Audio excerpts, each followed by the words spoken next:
성령이여 우리 찬송 부를 때 진심으로 찬양 화해하소서. 성령이여 우리 기도 드릴 때 우리 곁에 일러주소서. 성령이여 우리 성경 읽을 때 그 속에서 빛을 보게 하소서.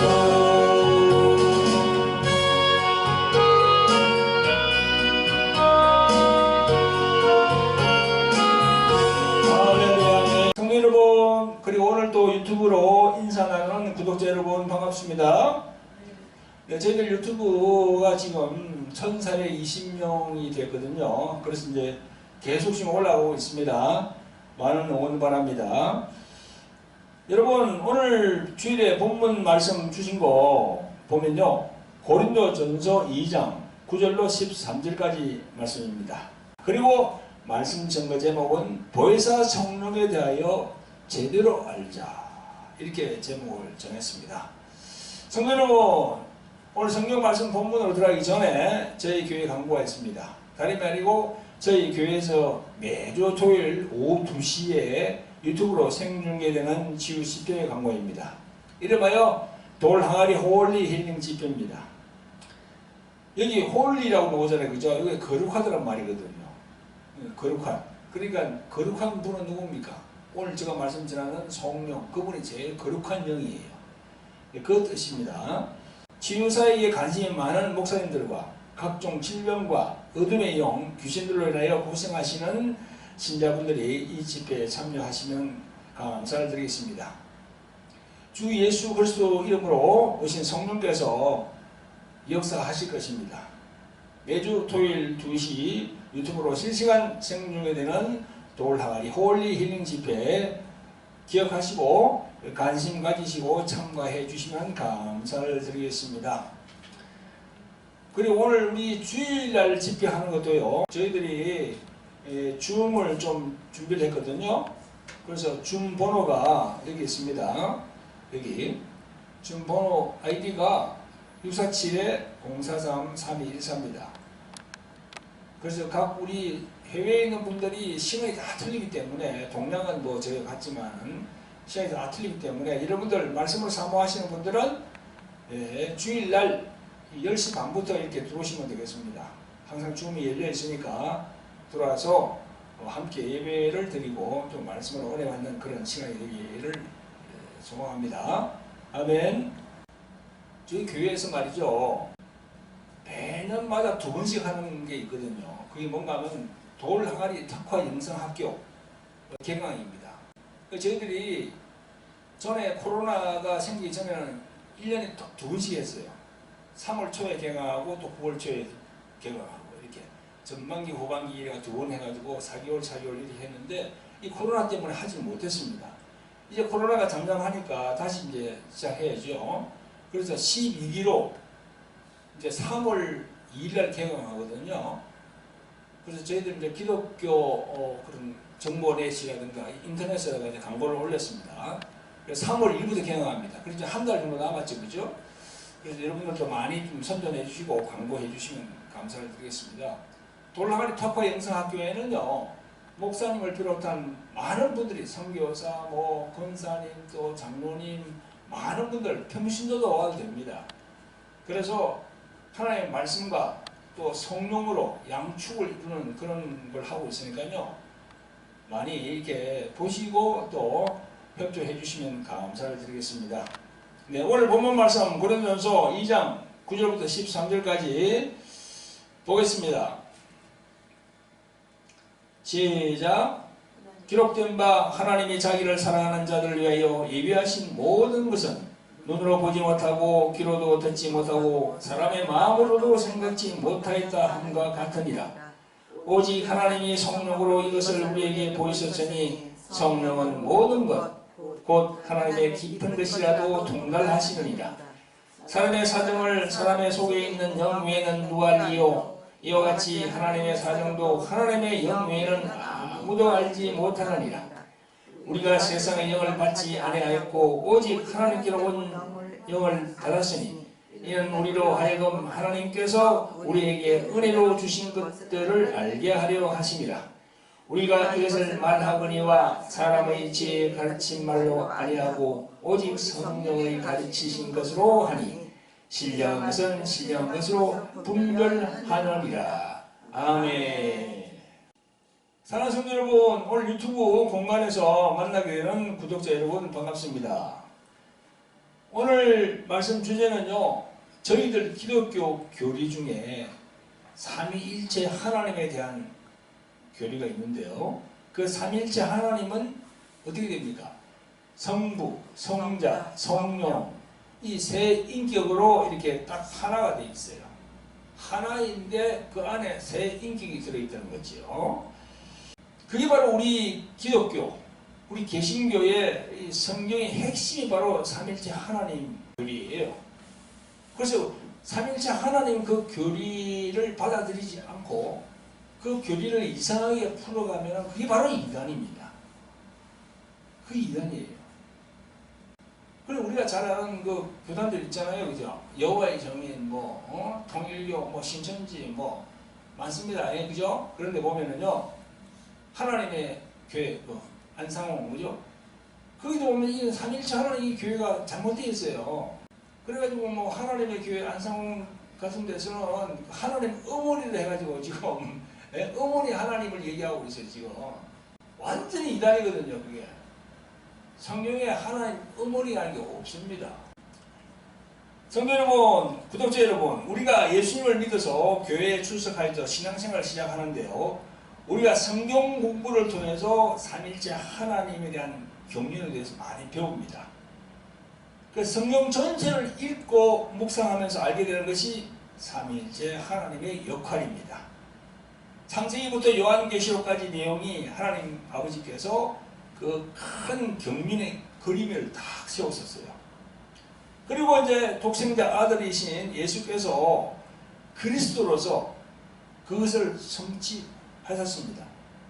이제 예수님의 부활 성천 이후에 보혜사 성령께서 이 땅에 오셔가지고 그 하나님의 일을 지금 계속 하고 계신 겁니다. 그러면서 우리 안에 들어오셔서 우리와 함께 그 하나님의 일을 이루어 나가고 있는 거죠. 할렐루야. 그 보혜사 성령 하나님께 영광 돌리시는 성도 여러분들이 되시기를 예수 그리스도의 이름으로 축원드립니다. 성도 여러분, 구독자 여러분, 성경을 읽더라도 눈을 크게 뜨고 읽고 보아야 합니다. 예컨대 구약 성경을 살펴보면 오직 성부 하나님께서 역사의 주인공으로 등장하셔서 우리 인간들과의 관계를 맺으신 것을 볼 수 있습니다. 여러분, 이 구약 성경에서 중요하게 등장하는 명칭이 뭡니까? 나 만군의 여호와가 말하노라. 나 만군의 여호와가 말하노니. 그 문장입니다. 만군의 여호와, 만군의 여호와.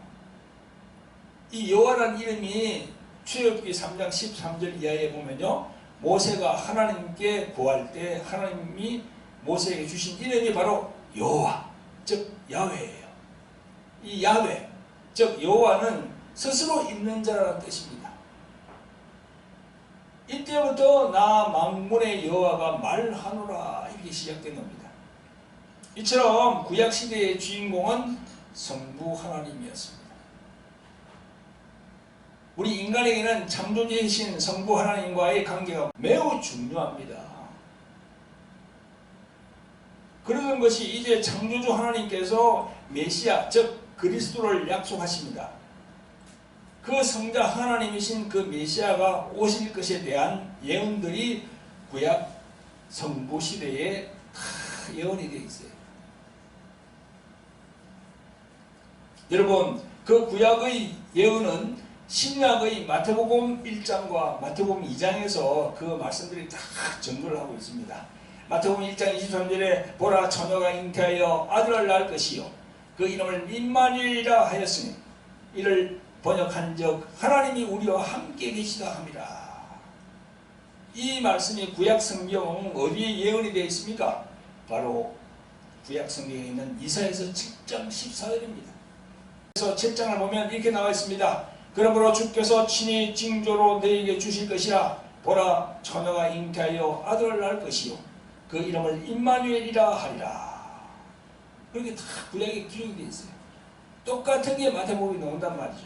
또 마태복음 2장 6절에 또 유대 땅 베들레헴아 너는 유대 고을 중에 가장 작지 아니하도다. 내게서 한 다스리는 자가 나와서 내 백성 이스라엘의 목자가 되리라 하였음이니라. 이 말씀은 구약 성경에 어디에 예언되어 있습니까? 바로 구약에 있는 미가스 5장 2절에 나와 있어요.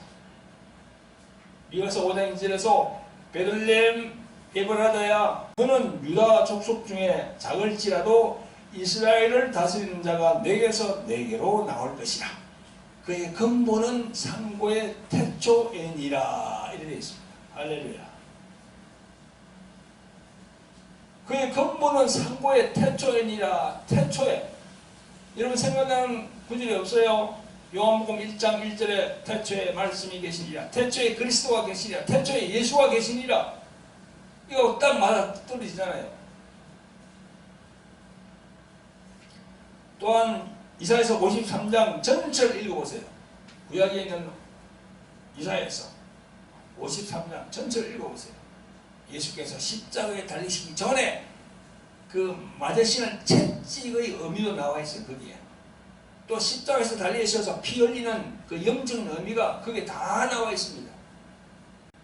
이 외에도 예수님께서 오신다는 그 예언의 말씀이 너무나 많아요. 구약에는 다 소개할 수가 없습니다. 이 시간에. 창세기 3장 15절부터 나오잖아요. 성도 여러분, 구독자 여러분, 이렇게 구약 시대는요 저물어 갔습니다.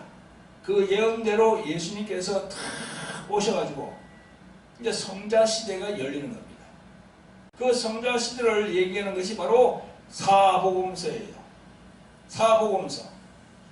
마태, 마가, 누가, 요한. 이 사복음서. 그런데 사복음서 중에서 요한복음은 적게 됩니다. 요한복음과 약간 달라요. 마태, 마가, 누가 이 세 복음서가 공관복음이라는 거예요. 공관복음.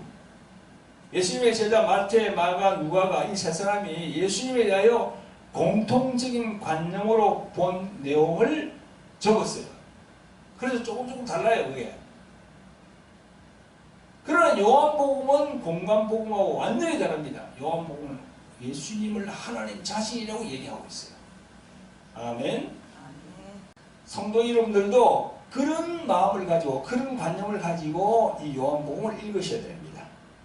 아멘. 성도 여러분, 신약 성경과 구약 성경에서 강조되는 호칭이 완전히 다릅니다. 구약 성경에서는 만군의 여호와가 이르시되 이러지만 신약에 와서는 어떻게 됩니까? 예수께서 가라사대 예수께서 말씀하시기를 완전히 바뀌었어요. 여러분 구약 성경에 보면 여호와라고 나옵니다. 여호와. 그걸 영어 성경 보면 어떻게 되어 있습니까? 로드로 되어 있어요. 로드. 영어 성경 읽어보면은 L-O-R-D 그 대문자 L 해가지고 로드로 나와 있습니다. 그 로드가 뭔가 하면 주라는 말이거든. 주님이라는 말이에요. 그런데 신약으로 딱 넘어보니까 그 로드가 어떻게 됩니까? 예수님 이름 앞에 딱 붙는 거야. 주 예수 그리스도 하면 그이가 로드라고 딱 되어 있어요. 영어 성경 보면은.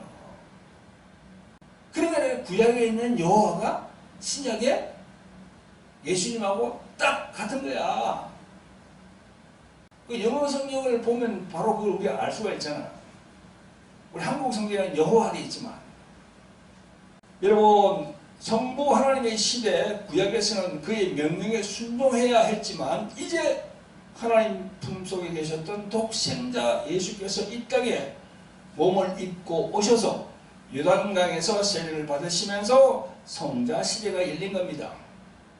이 성자 시대에 예수님을 배제하고 나는 하나님과 관계를 맺겠다, 있을 수 없습니다. 지금 성자 시대는요, 예수님을 빼고는 어떻게 하나님 아버지에 갈 수가 없습니다. 나는 하나님 아버지를 믿습니다. 예수님은 난 모르겠어요. 그거 말이 안 되는 거야. 왜 말이 안 됩니까? 예수님의 말씀이 딱 나와 있거든요. 요한복음 14장 6절. 예수님은 분명히 말씀하셨습니다. 예수께서 가라사대 내가 곧 길이요 진리요 생명이니 나로 맘지 않고는 아버지께로 올 자가 없느니라. 예수님이 다 무엇을 박아놨어요. 나를 통해서 아니면 절대 아버지께 갈 수가 없다. 그게 바로 성자시대예요. 지금 성자시대에는 그 말씀이 딱 지금 우리가 핵심 말씀이에요. 이 일이 2000여 년 전에 일어난 일인데요, 예수님께서 하나님 아버지의 경륜에 의한 그 길로 걸어가셔서 십자가에서 죽으심으로 율법을 완성했습니다. 히브리서 9장 27절 이하에 보면 한 번 죽는 것은 사람에게 정하신 것이요 그 후에는 심판이 있으리니 이와 같이 그리스도도 많은 사람의 죄를 담당하시려고 단번에 들이신 바 되었고 구원에 이르게 하기 위하여 죄와 상관없이 자기를 바라는 자들에게 두 번째 나타나시리라 했습니다. 두 번째 나타난다는 것이 바로 죄를 얘기하는 거예요. 하나님 아버지의 뜻대로 이 세상에 오셔서 순종하심으로 십자가에서 죄를 담당하신 예수님에게 존귀와 찬양을 올리는 여러분들 되시기를 예수 그리스도 이름으로 축원드립니다. 아멘. 성도 여러분, 사도행전 1장에 보면요, 예수님께서 제자들이 보는 가운데 성천하시는 기사가 나와 있어요. 성천. 제자들이 보는 가운데 하늘로 올라가시는 거예요. 성천 기사가 나와 있어요. 또 사도행전 2장에 보면요, 약속하셨던 성령이 임하는 기사가 있습니다. 이제는 성령 시대가 개박이 된 거예요. 제가 지금 하나하나 말씀드리고 있는 거야. 성부 시대, 성자 시대, 성령 시대. 지금은 성령 시대가 개막된 겁니다. 이제 하나님의 영이신 성령, 예수 그리스도의 이름으로 오신 성령께서 하나님의 역사 가운데 주된 중심으로 자리를 잡았습니다. 지금 이것이 바로 보혜사라는 용어예요. 보혜사 성령. 예수님께서는요, 이 땅에 계실 때 요한복음 14장 16절 17절에서 이렇게 말씀하셨습니다. 내가 아버지께 구하겠으니 그가 또 다른 보혜사를 너희에게 주사 영원토록 너희와 함께 있게 하시리니 성령은 진리의 영이라 세상은 능히 성령을 받지 못하나니 이는 성령을 보지도 못하고 알지도 못함이라. 그러나 너희는 성령을 아나니 성령은 너희와 함께 거하시며 또 너희 속에 계시겠습니다. 할렐루야. 예수님이 올라가시기 전에, 십자가에 올라가기 전에 그걸 말씀하신 거예요. 요한복음. 그래서 내가 항상 그러지요. 성령에 대해서 우리가 제대로 알려고 하면 요한복음 14장, 15장, 16장 그 석장을 계속 읽어봐야 된다고. 이 보혜사란 말이 뭡니까? 헬라말로 파라클레토스라는 거예요. 우리말로 직역하면 도움을 베풀기 위해서 우리 곁으로 부름을 입은 자. 클레토스예요. 이걸 이제 우리 성경적으로 보면 성령님을 위로자, 중보자, 돕는 자, 탄원하는 자, 그런 의미가 있죠. 성도 여러분, 오늘날 이 시대는요, 성령께서 운행하는 시대라고 내가 말씀드렸죠, 그죠? 그러므로 신약 성도라면요, 보혜사 성령에 대해서 제대로 알아야 돼요. 그래서 오늘 내 설교 제목을 보혜사 성령에 대해서 제대로 알자. 그렇게 정한 겁니다. 그러면 신약 성경에서 어떤 곳에서 성령에 대해 말씀하는지를 제가 하나하나 이제 말씀을 드리겠습니다. 첫째로 신약 성경에 나오는 성령에 관한 말씀들이 많은데요.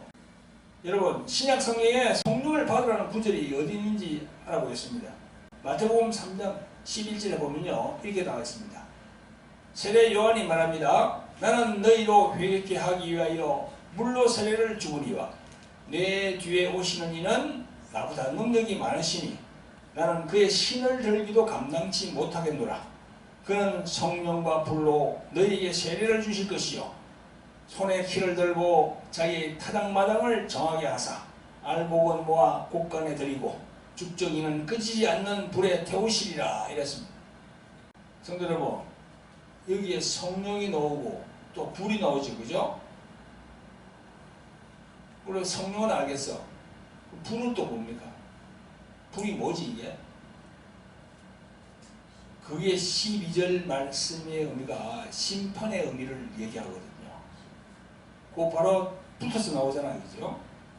성령과 불로 너희에게 세례를 주실 것이요 했는데 그 뒤에 바로 붙어 나오는 구절이 뭡니까? 손에 키를 들고 자기의 타작마당을 정하게 하사 알곡은 모아 곳간에 들이고 죽정이는 끄지지 않는 불에 태우시리라. 여기 알곡과 죽정이가 나오잖아. 그 심판을 하는 거예요, 심판. 그 이걸 자꾸 이제 이 성령을 불이다 뜨겁다 하는 식으로만 이 육체적인 이 감각적으로만 얘기를 하는데, 물론 그것도 우리가 배제할 수는 없지만 여기에서 말하는 불은 심판을 말해요, 심판. 그러니까 성도들이 제대로 신앙생활 안 하잖아요, 그죠? 그러면 심판이 임한다는 거야. 죽정이하고 알곡을 가린다는 거야, 성령께서. 그런 의미로 받아들여야 됩니다. 이게 타작마당이라고 해요. 타작마당은 뭐예요? 곡식을 가져와가지고 두드리잖아, 이렇게. 그래가지고 알곡은 알곡대로, 쭉지는 쭉지대로 가리잖아, 이렇게. 그런 역할을 성령께서 하신다는 거예요. 그러니까 우리가 이 성경 구절을 보면서 우리가 느껴야죠. 아, 이 신앙생활을 제대로 해야 되겠구나. 이 제대로 하지 않다거나 내가 완전히 쭉져야 되겠구나. 쭉져야 되면 어떻게 됩니까? 천국 못 가요. 쭉정이는 불로 태우면 되는데 어떻게 천국을 갑니까?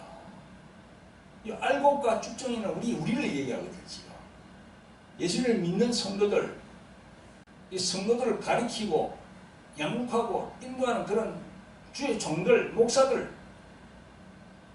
여러분, 정말 이 구절을 보면 우리가 정신을 차리게 됩니다, 진짜. 여러분, 이 성령에 관한 구절은요, 사도행전 19장에도 있어요. 여기 보면요, 사도 바울이 에베소에 전도하러 갔을 때인데, 에베소에 가서 보니까 어떤 제자들하고 만났습니다. 사도행전 19장 2절에 가로되 너희가 믿을 때에 성령을 받았느냐? 가로되 아니라 우리는 성령이 있음도 듣지 못하였노라. 3절에 바울이 가로되 그러면 너희가 무슨 세례를 받았느냐? 대답하되 요한의 세례로다. 이랬어요. 그래서 바울이 잘 설명하고 난 다음에 안수하는 장면에 나옵니다. 이게 성령에 대해서 모르는 거야. 이때 말이죠, 에베소에서 담임하고 있은 사람이 누구냐면 아볼로예요. 아볼로 목사예요. 근데 아볼로 목사가 고린도에 약간 출장을 갔었어. 출장을 간 사이에 어디 보니까 사도 바울이 에베소 그게 가가지고 봤어. 그 기사입니다. 에베소를 교회를 세운 거는 사도 바울이 세웠거든. 그래서 자기가 세웠으니까 자기 순회하면서 가봤을 거 아닙니까? 가보니까 아볼로는 없어. 고린도에 갔다고 그러니까 거기 있는 제자들하고 얘기하는 장면이 바로 그 장면입니다. 그 성령에 대해서 얘기가 성령 듣지도 못했다는 거야. 그럼 무슨 세례 받았나니까 요한의 세례다. 그 요한의 세례가 뭡니까? 지금으로 말하면 목사님들이 주는 세례야. 그냥 학습을 해가지고 목사님이 장로교는 3번 뿌리고 침례교는 물에 빠지게 하고 오순절교도 물에 빠지게 하잖아요. 이게 푹 빠지게, 그 세례. 그것만 알고 있는 거야. 이때 담임 목사가 그 아볼로거든요. 여러분, 지금도 똑같아요. 교회를 담임하는 목사가 어떤 마인드를 갖고 있느냐, 목회를 어떤 식으로 해야 되는가를 딱 그냥 그 목사님의 마인드에 따라 달라지는 거예요. 그 목사님이 성령에 대해서 이 성령을 성경적으로 이렇게 성령을 받게 해야 되겠다 이렇게 생각하면은 그 마인드는 달라져요. 설교가 내용이 달라져. 그냥. 근데 이걸 무시하잖아요. 그러면 그냥 말씀만 계속 하는 거예요. 말씀만. 성령을 배제하고 계속 말씀만 전하는 거예요. 그냥. 이 목사님의 마인드가 참 중요한 거예요.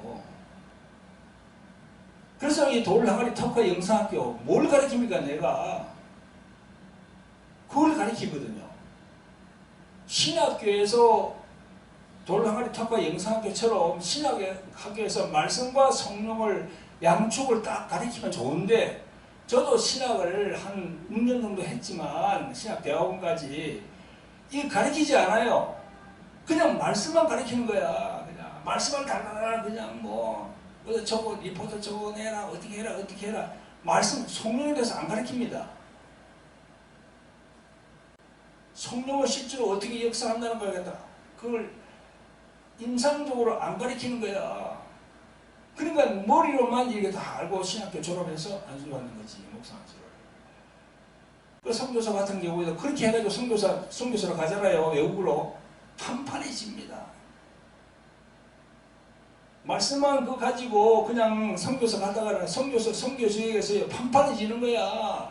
막 귀신이 드러나는데 어떻게 합니까? 아프리카나 저 동남아 저런 데가 막 귀신이 막 드러나는 거야. 그냥 하다 보면 그걸 제압을 못하는 거야. 성령에 대해서 알아야 되거든요. 그러면 성령에서 알면은 그 귀신이 드러나고 여러 가지 그런 상황을 탁 제압하게 하는 거야. 그 말씀 하나 가지고 절대 안 됩니다. 말씀을 내가 편애하는 게 아니고, 말씀은 귀한 말씀이야. 하나님의 말씀은. 근데 그 말씀을 말씀 되게 하시는 분이 누구다? 성령 그분이 하시는 거지. 그래서 말씀과 성령으로 다 축을 이루어야 되는 거야. 그걸 성령님이 참 기뻐하시는 거예요. 아멘. 자, 마지막으로 한 곳을 더 소개할까요? 사도행전 2장 34절 이하에 보면요, 베드로 설교가 나옵니다. 그 설교에 유대인들이 마음이 찔려서 있을 때 성령의 역사가 나타납니다. 사도행전 2장 37절에 보니까 저희가 이 말을 듣고 마음에 찔려 베드로와 다른 사도들에게 물어가로되 형제들아 우리가 어찌할꼬 하거늘 베드로가 가로되 너희가 회개하여 각각 예수 그리스도의 이름으로 세례를 받고 죄 사함을 받으라. 그리하면 성령을 선물로 받으리니 이랬어요. 회개하면 죄 사함을 받는데 그 다음엔 성령을 선물로 받는다. 딱 나오잖아요. 이게도. 성도 여러분, 구독자 여러분, 성령을 받으면 어떠한 일들이 벌어지고 또 받으려면 어떻게 해야 되는지를 제가 말씀을 드려보겠습니다. 성도 여러분, 세상 사람들도 성령을 받을 수 있나요? 보혜사 성령 이분은요, 예수님을 믿는 자에게만 들어간다는 거지. 아멘. 아니 세상에 보니까 예수 믿지 않는 사람이 성령 하더라고. 예? 허경영 하는 사람이 지가 성령이래. 그 지가 만수하면 성령이 막 온대. 그 가짜거든요. 그게 없어요. 그런 게. 예수님을, 허경영 그 사람이 예수님을 믿어야 돼. 예수님을 나의 구원자입니다 하고 딱 믿고 엎드리고 낮아지면은 그 안에 성령이 들어가시는 거지. 회개하고 딱 그럴 때. 근데 그거 없이 그냥 자기가 입으로 뭐 성령 운운한다고 성령이 있습니까? 아니에요. 예수를 인정하고 구원자로 내가 믿을 때 다 그 안에 들어가야 되는 거예요. 아멘? 아멘. 그래서 예수님을 믿지 않는 불신자하고는 아무 관계가 없습니다. 왜냐하면요, 성령님은 하나님의 영이시고 예수 그리스도의 영이시기 때문에 예수님을 구원자로 영접하는 사람에게만 다 들어가게 되어 있어요. 그 요한복음 14장 17절에 나옵니다. 성령은 진리의 영이라 세상은 너희 성령을 받지 못하나니 이는 성령을 보지도 못하고 알지도 못함이라. 그러나 너희는 성령을 아나니 성령은 너희와 함께 거하시며 또 너희 속에 계시겠습니다. 할렐루야. 탁 나오잖아요, 이게. 하나님 말씀에. 여러분 어떤 분들은 교회에 나오면 성령이 다 그 마음속에 들어간다고 그렇게 하더라고요. 저는 동의할 수 없어요. 제가 말씀을 잘 드려볼게요. 적어도 교회 나오면은 성령의 간섭과 그 밖에서 인도 이건 있어요. 성령의 인도는 그죠? 성령을 인도해서 오는 거야. 그 사람이 올 때 보면요. 자기 발로 오지만은 성령의 감동 강화로 해가지고 밀어주니까 오는 거야. 그런데 성령이 그 사람 마음 안에는 안 들어갔어. 아멘? 마음 안에는 들어가지 않았어요. 밖에서 이렇게 해주는 거예요. 이게. 온전히 회개하고요. 예수님을 구원자로 왕으로 모시고 인정할 때 보혜사 성령 그분이 우리 안에 싹 들어옵니다. 할렐루야. 네. 그리 안 하고는요 성령이 절대 안에 안 들어옵니다. 여러분, 우리가 성령을 왜 받아야 되겠습니까? 셋째로 제가 말씀을 드려볼게요. 나 혼자서 신앙생활 하기는요 지극히도 어렵고 힘들어요. 누군가가 도와줘야 됩니다. 도우는 분이 바로 파라클레토스 성령 그분이에요. 오늘 우리들이 본문으로 도입한 고린도전서 2장 1절부터 16절까지 전체가 다 그런 내용입니다. 오늘 고린도전서 2장 전체가 우리가 교회에 나오면요 제자 훈련 그리고 성경 공부 이런 걸 해가지고 하나님과 예수님에 대해서 알기를 원합니다. 그러나 내 머리로 내 생각으로 배우고 익히는 것은요 한계가 있어요. 오늘 본문 보니까 10절 11절에 보면요 이런 말씀이 있습니다. 오직 하나님의 성령으로 이것을 우리에게 보이셨으니 성령은 모든 것 곧 하나님의 깊은 곳이라도 통달하시느니라. 사람의 사정을 사람의 속에 있는 영 외에는 누가 알리요? 이와 같이 하나님의 사정도 하나님의 영 외에는 아무도 알지 못하느니라. 이 사도 바울이 우리 사람의 영을 빗대어 가지고 다 이야기를 해놨어요. 여러분, 우리 김원재 집사님의 안에 영이 있잖아요. 그 김원재 집사님의 영이 우리 김원재 집사님의 안에 사정을 잘 알잖아. 아멘. 우리가 안다 하지만은 본인이 잘 알아요, 그걸. 네, 그죠? 네, 제가 더 잘. 그걸 빗대가지고 지금 해놓은 거야, 이게. 그러면서 하나님의 영을 받으면은 하나님의 사정을 안다는 거야. 내 사정이 있잖아요. 그러니까 하나님의 사정을 내가 잘 몰라.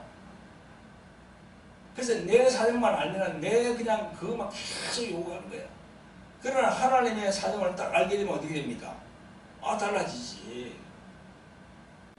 내 사정만 계속 요구하다가 하나님의 사정을 딱 알게 되면 자기가 엎드리는 거예요. 하나님의 사정. 그 하나님의 사정이 뭐예요? 여러분, 교회를 10년, 20년 다녀도요, 성령을 제대로 받지 않으면 늘 세상에 속해 있어요. 진리가 무엇인지, 거짓이 무엇인지, 또 하늘의 일과 세상의 일이 무엇인지, 인간의 죄가 무엇인지, 천국과 지옥이 있는지 없는지 몰라요. 그리고 구약의 율법과 신약의 복음이 뭔지, 예수님의 십자가의 피가 왜 필요한지, 이런 하나님의 경륜과 섭리에 대해서 잘 몰라요. 그런데 성령을 제대로 받으면 다 깨치는 거야. 하나님의 깊은 곳을 성령이 아심으로 그 성령이 내한테 알려 주거든요. 그러니까 이 내 사정이, 나는 뭐 내 사정이 엄청 크다고 생각했는데 하나님의 사정을 딱 알고 보니까 이 내 사정은 아무것도 아니야. 그러니까 자기가 엎드리는 거예요. 하나님의 사정을 알게 되면은요, 내 사정은 자연스럽게 해결이 됩니다. 내 사정을 자연스럽게 해결이 돼요. 하나하나 해결이 돼요. 성령이 그렇게 해주시는 거예요. 네가 내 마음을 알았어. 그래, 이제 너의 마음을 내가 만져주마. 이게 되는 거야. 아멘? 하나님의 심령을 모르면요, 그죠? 철없는 자신처럼 이거 해주세요. 저거 해요. 그냥 막. 아니, 아버지 엄마는 그냥 막 열심히 일해가지고 막 하고 있는데 거기다가 내가 뭐 차 사주세요, 뭐 사주세요, 그냥 막 들이대잖아요. 그러면 철없는 자식이야. 그럼 철난 자식은 어디 됩니까? 부모의 마음을 알거든. 그러니까 자기 알아서 다 부모 마음을 알기 때문에 이 철없는 사람들이 얼마나 많은지 몰라요. 교회 나오면서도 보면 하나님의 사정을 모르니까. 제 말 뜻을 알겠어요? 아멘. 하나님의 사정을 알아야 돼요. 하나님의 사정. 그게 오늘 본문에서 얘기하고 있잖아. 사도복음. 그래서 여러분 성령을 제대로 받으면요 나의 가치관, 즉 나의 삶의 가치, 이걸 자기가 생각해 보는 거예요. 아, 내가 이대로 살면 안 되겠네. 근데 내 가치관이 바뀌는 거예요. 그리고 또 나의 세계관이 바뀌어요. 이 세계관이 바뀐다는 게 뭡니까? 내가 세상을 바라보는 거, 세상이죠. 세상을 바라보는 그게 세계관이거든요. 이번에 이 세상이 보니까 이제, 이거야. 이 세상에 임금이 있구나. 이 세상을 다 이끌어가는 임금이 있구나. 그 예수님이 그 임금을 막이라고 했는데, 그게 맞네. 그걸 다 알게 되는 거죠, 우리가. 그래서 자기 행동과 말을 조심하게 되는 거예요. 그래서 우리가 교회 생활도 하다 보면요. 서로 교인끼리, 어떤 사람은 그냥 막 이간질 하면, 그 이간질 하는 거, 남을 헛뜯는 거, 그게 어디서 왔어요, 그게? 마귀에게 조종을 당하고 있다는 거예요. 세상의 임금인 마귀가 그 사람을 통해서 역사를 하고 있는 거예요. 그럼 그럴 때 그 사람하고 어떻게 그냥 막 싸워야 됩니까? 싸우면 안 되지. 싸우는 사람 또 지는 거야. 그들은 그리 알고 받지 말아야 돼. 그 사람 말하는 걸 듣고 다시 또 그 사람 다른 사람한테 또 얘기하잖아. 그럼 마귀에게 이용당하는 거예요. 그래서 이런 부분들을 다 알게 돼요. 하나님의 사정을 알고 세상을 움직이는 마귀가 있구나. 그 마귀는 뭘 가지고 움직입니까? 사람의 생각을 움직이거든요. 머리에 있는 생각을 움직여요. 생각. 요한복음 13장 2절에 가룟 유다가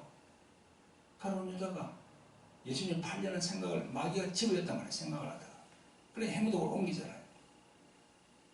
그래서 나의 삶의 이 가치, 또 세상을 바라보는 그런 세계관, 그런 게 다 바뀌면은 그게 이제 진리를 알게 되는 거야. 그래서 요한복음 8장 32절에 예수님이 말씀합니다. 진리를 알지니 진리가 너희를 자유케 하리라. 할렐루야. 아멘. 우리 모든 성도들이 성령, 보혜사 성령 그분을 제대로 받아서 하나님의 사정, 십자가의 아들을 내어주신 하나님의 사정을 제대로 알게 되시기를 예수 그리스도의 이름으로 축원드립니다. 아멘. 여러분, 넷째로는 성령은요 인격을 갖고 계시므로 적극적으로 성령에게 계속 요구를 해야 돼요. 성령을 받으려고 그러면.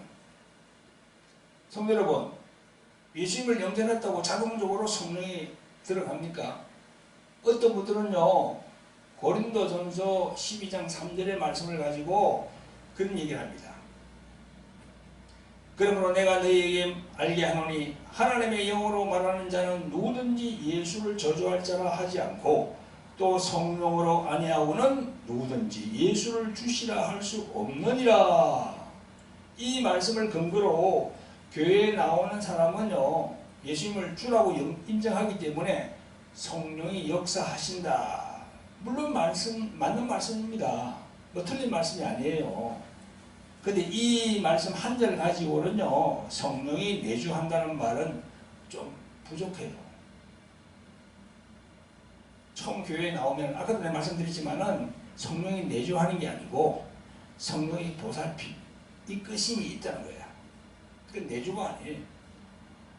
여러분, 예를 들면 이겁니다. 마치 갓난아이가 아장아장 걸으면서 2살, 3살 아무도 모르잖아요. 교회에 엄마 손을 잡고 이렇게 나왔어요. 근데 교회 나와서 그 애기가 아무도 모르는 애기가 그냥 엄마 손을 잡고 가만히 있습니까? 아니요. 막 돌아다녀. 그냥 막 돌아다니고 교회 밖으로 나가요. 그 엄마 모르는 사이에 나와가지고 애를 잊어버려. 이거 똑같습니다. 엄마 품에 있는 것이 안전하거든요. 그 엄마와 아기가 하나가 되어야 되는 거예요. 성령 그분도요, 우리 안에 들어오셔가지고 같이 하나가 되어야 됩니다. 우리 인간과 같이, 우리 사람과 같이 성령도 인격을 갖고 계신 분이에요. 보이지 않는 그분도 인격을 갖고 있어요. 성령의 인격이 있다고 얘기해요. 인격이 있다는 건 뭡니까? 성령의 지성이 있고, 성령의 감정이 있고, 성령의 의지가 있다는 거예요. 그걸 우리가 인정해야 돼요. 마음문을 열고 인격적으로 성령을 받아들일 때 우리 마음에 싹 들어오시는 거예요. 할렐루야. 아멘. 그래서 요한복음 14장 18절에 내가 너희를 고아와 같이 버려두지 아니하고 너희에게로 오리라 하신 말씀. 그래서 보혜사 성령은 인격적인 분이심을 알고 인격적으로 구하여 함께 하시는 성도 여러분들이 되시기를 예수 그리스도의 이름으로 축원드립니다. 아멘. 아멘. 자, 이제 마지막으로 다섯 번째로 질병과 귀신으로 고통받는 분들은요, 성령을 구해야 돼. 말씀 하나 가지고 절대 안 됩니다. 하나님의 말씀은 진짜 귀중한 말씀이야. 이 말씀은요, 저 세상에 있는 무슨 불교에서 하는 경전, 또 마음의 경전, 그거하고 비교할 바가 아닙니다. 그러나 말씀을 말씀되게 하시는 분은 아까도 말씀드렸지만 성령이라니까. 그 성령을 구해야 돼. 이 질병을 고통받고 있는 분들은 교회 다니면서도 육신적으로, 심적으로 여러 가지 일들로 힘들어하고 괴로워하시는 분들이 너무나 많습니다. 저는 그런 분들에게 강력하게 말씀드립니다. 어제도 우리 유튜브 생중계하면서 저 계속 이걸 얘기했어요. 성령님을 구해야 됩니다. 성령님을 찾아야 돼요. 성령님께 두드려야 됩니다. 구하라, 찾으라, 두드려야 라는 말씀이 어디 있습니다. 마태복음 7장 7절 이하에 나와요. 근데 그 11절에 보면요, 너희 아버지께서 구하는 자에게 좋은 것으로 주지 않겠느냐 했습니다. 좋은 것 이랬어요. 마태복음 7장에는. 그랬는데 똑같이 누가복음 11장에 나오거든요. 그 누가복음 11장에는 뭐라고 되어 있습니까? 좋은 것, 그게 바로 성령으로 되어 있어요. 13절에 누가복음 11장 13절에 성령을 주시지 않겠느냐라고 나옵니다. 그런데 여러분 잘 아실 거예요. 우리 한국의 목사님들이 이 구하라, 찾아라, 두드려라 이거 어디다 적용합니까? 어디다 적용하지? 이걸 하다가 좋은 직장 주세요. 구하라, 찾아, 두드려 주신다. 내한테 재물을 주세요. 그 재물을 가지고 내가 열심히 해서 그냥 선교하고 그냥 하나님이 많이 하겠습니다. 구하고 찾아라, 두드리라. 다 그런 식으로 다 그렇게 했어요. 성경에서 말씀하는 거는 구하라, 찾아라, 두드리라는 것은요, 예수님께서 하는 본질은 뭐냐? 성령입니다. 성령을 딱 받고 난 다음에 딱 기도하는데, 기도하면 스타일이 달라지거든. 자기 육신을 위해서 구하지는 않아. 하나님의 나라와 의를 위해서 구하게 되는 거야. 아멘? 그러면 그 다음에 물질이자 주위 환경에 있는 물질 이런 건 다 해준다니까요. 먼저 그의 나라 그의 의를 구하라. 그러면 모든 걸 더하시리라. 그 더한다는 그 안에 다 들어있는 거야. 물질이 돈이고 뭐고 명예고 다 들어있어 그 안에. 그럼 돈을 안 주시면 안 주는 대로 살아야지. 하나님께서 명예를 안 주면 명예를 안 주는 대로 살아야지. 어떻게 자기가. 그런데 우리 한국에 계신 이 목회자라는 분들이 다 이걸 갖다가 거기다가 적용해가지고 하니까 다 그냥 세상만 바라보자는 거냐. 구하라, 찾아라, 두드리라. 무엇이 안 됩니다. 땅이 안 팔립니다. 집이 안 팔립니다. 구하라, 찾아라, 두드리라. 목사님과 상담하니까 그거 있잖아요. 그걸 붙드세요. 아니거든요. 아닙니다. 먼저 그의 나라와 그의 의를 위해서 구하라. 그죠? 그게 어디 있습니까? 마태복음 6장 33절에 나오잖아요. 그 6장 그게 바로 염려하지 말라. 염려하지 말라. 뭘 먹을까? 입을까? 마실까? 염려하지 말라. 그 딱 하시면서 제일 마지막에 예수님이 딱 얘기하는 거예요. 성령입니다. 성령. 벌써 성령. 그거 철저히 자기가 낮아져야 되거든요. 이게 능력 받는 것도 그래. 성령 하면서 능력이고 임합니다. 임하는데 막 병을 고치고 막 능력을 행하고 막 그렇게 하는데 그게 인격을 낮추는 거는 본인이 해야 되거든. 무슨 말인지 알겠죠?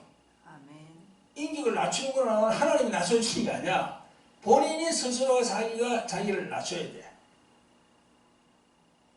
자기를 죽이고 자기를 부인하고 겸손하고 그렇게 자꾸 낮춰야 되거든요. 근데 그걸 안 낮추잖아. 계속 자기가 오만하게 하잖아. 그러면 어떻게 됩니까? 알곡과 쭉정이 불에 태우는 거예요. 성령과 불로 그걸 잘 기억해야 됩니다. 열심히 해놓고는 나중에 천국 들어가지 못해요. 자신이 그런 길을 걸어왔기 때문에. 아멘. 우리가 성령이 인격을 갖고 계신 걸 알고 인격적으로 그걸 모시고 드리고 또 인격적으로 그 성령과 함께 행하시면요 주님이 하나하나게 문을 열어줍니다. 그래서 질병과 귀신으로 고통받는 분들은요 성령을 추구해야 돼요. 보이사 성령을 추구해야 돼요. 성령님 저와 함께 하시면서 저를 도와주세요. 그래서 아까 내가 초반에 말씀드렸잖아요. 하나님의 사정을 안에 있는다 했잖아. 그죠? 집사님, 네. 하나님의 사정을 안에, 사람의 영 안에 있는 그 자기 영을 알잖아 자기가. 근데 하나님의 사정도 하나님의 영 말고는 아무도 모른대. 예수님이 어떻게 십자가에 피 흘리고 돌아가신 저 의미가 무슨 의미인지, 채찍을 맞은 의미가 뭔지, 지옥과 천국 그런 등등 큰 걸 우리 알게 되는 거예요 우리가. 아멘. 아멘. 여러분 누가복음 11장 13절에 말씀하는 성령을 주시지 않겠느냐 꼭 기억하시길 바랍니다.